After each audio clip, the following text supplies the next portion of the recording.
We're here at Chimi in Cleveland Heights. I'm joined with Cameron and Doug. Thank you so much for having me, guys. Thank you. I'm so excited about your new concept. So why don't you tell me a little bit about what you have going on here? So our menu is a South American influenced menu, and everything is either carry out, curbside, or delivery. Wow. When we looked at the recipes and the ideas, we had to take in consideration that they're built for to go, and they're gonna look nice when people get them home, but they're very functional when people get them home as well. But we also have to take in consideration that the colors have to pop out at you because they're going to be in to-go boxes, not playwear. And they are popping right now. All these dishes look so beautiful.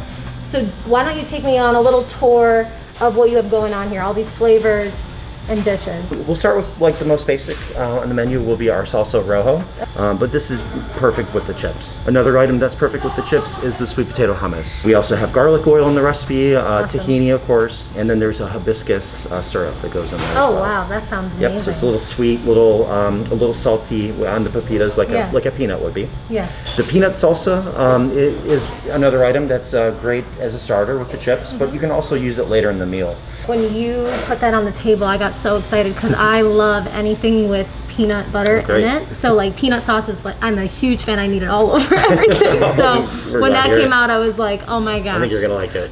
I know. It's very spicy as well. Our next item would be more of our larger shareable plates. Yeah. The short rib that we make with a lot of different adobo flavors, smoked chilies, onion, garlic, tomato.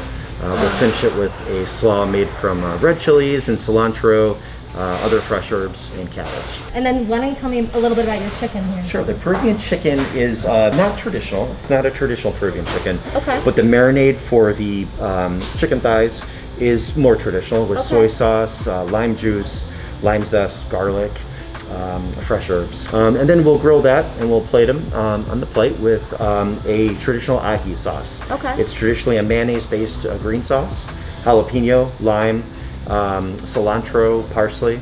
That's about it. Wow. So it's kind of like a cooling flavor to go with the dish. And then we have right here these beautiful beans and tomatoes. Yes, and the beans and the cherry tomatoes are from Rainbow Farms in Ohio. They're actually Romano beans. They're a thicker, heartier Italian bean, but we like to use them for all of our green bean dishes. They're glazed with an ancho butter and finished with chimichurri and pine nuts. And then we have gazpacho. Yeah, gazpacho, yes. So, it's a local peach gazpacho. And peach? Yes, a local peach gazpacho, yep. It still has tomato and garlic and onions and cucumbers like most gazpachos, but the peach is the star of the show. So I've never had South American cuisine before, but this is obviously your namesake, right, Doug? It is. So tell me your inspiration behind the concept. So that's chimichurri, and so the name of the restaurant is Chimi, which is short for us. We always have served chimi at my different restaurants, and so when we were creating this one, I thought that would be a great name, just calling it Chimi. Absolutely. Sort of the culinary, term for chimichurri. Yeah. And this recipe is actually from someone who worked for me maybe 18 years ago or so. Wow. And he told me the secret to this chimichurri is a little bit of bourbon. And so we actually put a little bourbon into the chimichurri, and it adds an amazing sort of acidity, and it really brings out the flavor of the herbs and the acid, and there's great oil on top, and it just is a great condiment to just eating the chips with it is perfect. It's great just spreading it on your tortilla. Yeah. But the idea behind this food is certainly to mix everything and eat different bites and have fun. Yes. Yeah. So gather on your table, get some chimi delivered, or come pick it up. Thank you, Doug. Thank you, Cameron. We'll see you guys later.